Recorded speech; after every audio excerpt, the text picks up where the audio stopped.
الحمد للہ وکفا وسلام علی عبادہ الذین اصطفیٰ اما بعد۔ سورہ نصر کا آپ حضرات نے خلاصہ سنا ہے، آج سورہ کافرون کے سلسلے میں عرض کرنا ہے۔ سورہ کافرون بہت فضیلت والی سورت ہے۔ امی عائشہ رضی اللہ تعالی عنہا فرماتی ہیں کہ فجر کی سنت نماز میں حضور صلی اللہ علیہ وسلم پہلی رکعت میں سورہ کافرون کو پڑھا کرتے تھے۔ قل یا ایھا الکافرون، یہ سورت پہلی رکعت میں پڑھتے تھے اور دوسری رکعت میں قل ھو اللہ احد یہ سورت پڑھتے تھے۔ اکثر آپ صلی اللہ علیہ وسلم کا معمول یہی تھا کہ فجر کی سنت میں پہلی رکعت میں سورہ کافرون اور دوسری رکعت میں سورہ اخلاص پڑھا کرتے تھے۔ اور صحابہ کرام سے منقول ہے کہ حضور صلی اللہ علیہ وسلم مغرب کی بعد کی جو سنتیں ہیں 2 رکعت سنت، اس میں بھی پہلی رکعت میں سورہ کافرون اور دوسری رکعت میں سورہ اخلاص پڑھا کرتے تھے۔ بعض صحابہ کرام نے پوچھا کہ یا رسول اللہ، کوئی سورت آپ ہمیں بتائیں جس کو ہم رات میں سونے سے پہلے پڑھ لیا کریں۔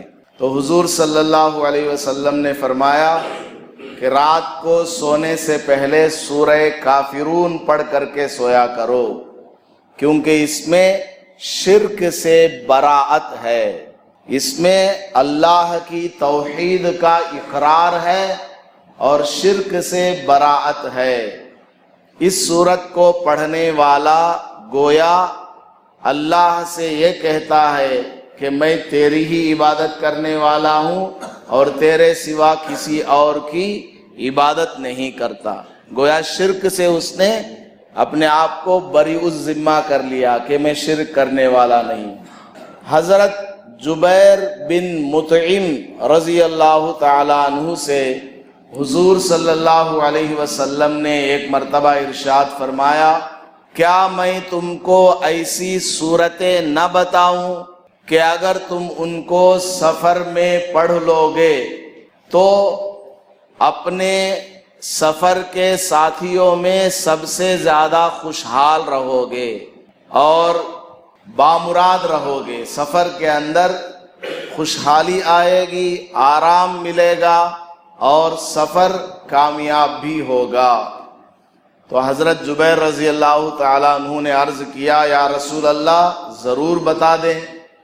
تو آپ نے فرمایا کہ قرآن کریم کی آخر کی 5 سورتیں پڑھ لیا کرو، سورہ لہب کو چھوڑ کر، تبت یدا ابی لہب اس کو چھوڑ کر باقی جو 5 سورتیں ہیں، یعنی سورہ کافرون ہے، اس کے بعد سورہ نصر ہے، اس کے بعد سورہ اخلاص ہے، اس کے بعد سورہ فلق ہے، اس کے بعد سورہ ناس ہے۔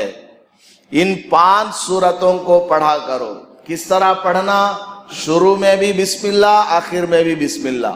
اعوذ باللہ پڑھیں گے، اعوذ باللہ من الشیطان الرجیم، اس کے بعد بسم اللہ الرحمن الرحیم پڑھیں گے، اس کے بعد سورہ کافرون پڑھیں گے، پھر بسم اللہ الرحمن الرحیم پڑھیں گے اور سورہ نصر پڑھیں گے، پھر بسم اللہ الرحمن الرحیم پڑھیں گے اور سورہ اخلاص پڑھیں گے، پھر بسم اللہ الرحمن الرحیم پڑھیں گے اور سورہ فلق پڑھیں گے، پھر بسم اللہ الرحمن الرحیم پڑھیں گے اور سورہ ناس پڑھیں گے، پھر آخر میں بسم اللہ الرحمن الرحیم پڑھیں گے۔ تو شروع میں بھی بسم اللہ، آخر میں بھی بسم اللہ، اور ہر سورت کے شروع میں بھی بسم اللہ۔ تو حضور صلی اللہ علیہ وسلم نے یہ عمل بتایا۔ تو حضرت جبیر رضی اللہ تعالی عنہ فرماتے ہیں کہ میں پہلے جب اپنے ساتھیوں کے ساتھ سفر میں جاتا تھا تو میں بڑا خستہ حال ہوتا تھا، قلیل الزاد، سامان میرے پاس کم ہوتا تھا، لیکن جب سے میں نے یہ عمل شروع کر دیا، پڑھتا رہا تو اللہ پاک نے سفر کے اندر مجھے بامراد بنا دیا اور مجھے اللہ نے خوشحالی عطا فرمائی ہے۔ تو ہم لوگ چونکہ سفر میں ادھر ادھر جاتے رہتے ہیں تو ان سورتوں کو ضرور پڑھنے کی عادت ڈالنی چاہیے۔ اور حضور صلی اللہ علیہ وسلم سفر میں جانے سے پہلے 2 رکعت نماز پڑھ کے جایا کرتے تھے، اور سفر سے واپس آتے تب بھی 2 رکعت پڑھ لیا کرتے تھے۔ تو یہ بھی عمل ہے، اور بھی بہت سارے اعمال ہیں سفر سے متعلق۔ تو بہرحال یہ سورت بڑی فضیلت والی سورت ہے۔ یہ کس پس منظر میں نازل ہوئی ہے؟ روایات میں آتا ہے کفار مکہ نے آ کر حضور صلی اللہ علیہ وسلم سے کہا کہ آپ سب سے بڑے مالدار بننا چاہتے ہیں تو ہم آپ کو اتنا مال دیں گے، اتنا مال دیں گے کہ آپ پورے عرب کے اندر سب سے بڑے مالدار بن جائیں گے۔ کیا آپ کسی حسین و جمیل لڑکی سے نکاح کرنا چاہتے ہیں تو ہم پورے عرب میں سب سے زیادہ حسین و جمیل جس کو آپ پسند کریں گے آپ کے سامنے پیش کر دیں گے، آپ ان سے نکاح کر لو، لیکن ہماری شرط یہ ہے کہ آپ ہمارے بتوں کو کچھ نہ کہا کرو۔ ہم جن بتوں کو مانتے ہیں، کوئی بارش برسانے والا، کوئی روزی دینے والا، کوئی اولاد دینے والا، کوئی دولت دینے والا، کوئی زندگی کا مالک، کوئی موت کا مالک، ہم نے جو بنائے ہوئے ہیں ان کو کچھ نہیں بولنا۔ اور کہا ایگریمنٹ کر لیتے ہیں، کم از کم ایگریمنٹ یہ ہوگا کہ 1 سال ہم سب مل کر آپ کے اللہ کی عبادت کریں گے، اور 1 سال آپ ہمارے بتوں کی عبادت کرو۔ اور بعض لوگوں نے یہ بھی کہا چلو آپ ہمارے بتوں کی عبادت نہیں کرتے، کم از کم ان کو ہاتھ لگا دیا کریں، آپ ہاتھ پھیر دیا کریں ہمارے بتوں کو۔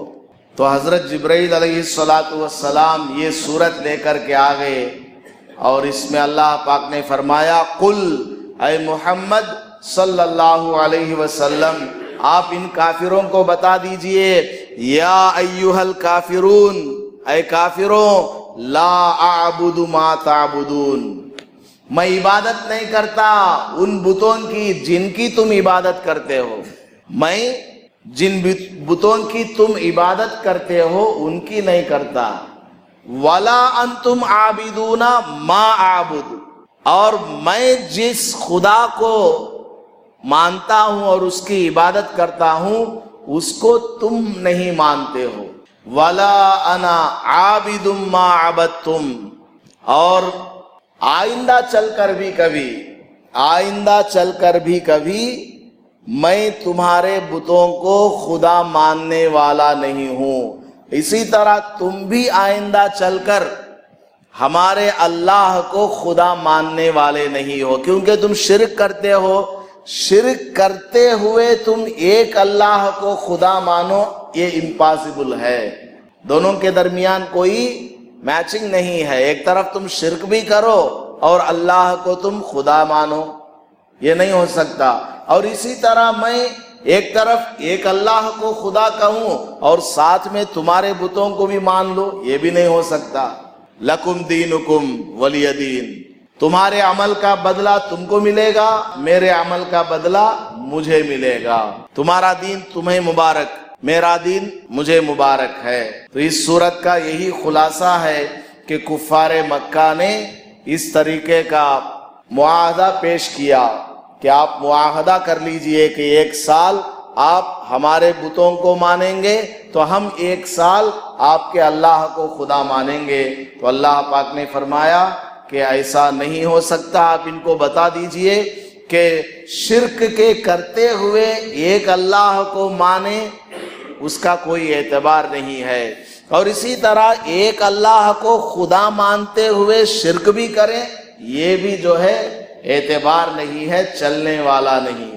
تو خلاصہ کلام اس صورت کا یہی ہے کہ شرک، کفر اور توحید کے درمیان کبھی بھی میچنگ نہیں ہو سکتا، جہاں شرک ہوگا وہاں ایمان اور اسلام نہیں ہوگا، جہاں ایمان ہوگا اسلام ہوگا وہاں پر شرک اور کفر نہیں ہو سکتا، یعنی جمع نہیں ہو سکتے وہ دونوں۔ آگ اور پانی جمع ہو سکتے ہیں کیا؟ آگ اور پانی جمع ہو سکتے ہیں؟ نہیں ہو سکتے۔